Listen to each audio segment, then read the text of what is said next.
Hello, assalamu alaikum everyone. Good time to all of you. How are you all? Hope you are well. Thank you for giving me a chance to say something about my favorite teacher. This is Abdullah Laman in front of you. In my academic life, I meet a large number of teachers, and Rohan sir is one of them. He is very sharp and smart.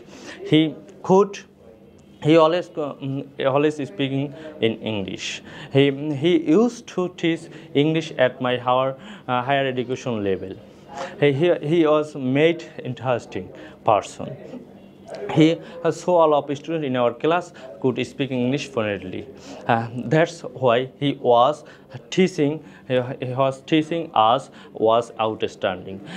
That's he. I remember himself. He could make any complex thing into simple. He used to play outdoor game like football and cricket with us. That's special about him. Thank you for listening me patiently. Allah Hafiz. Assalamu alaikum.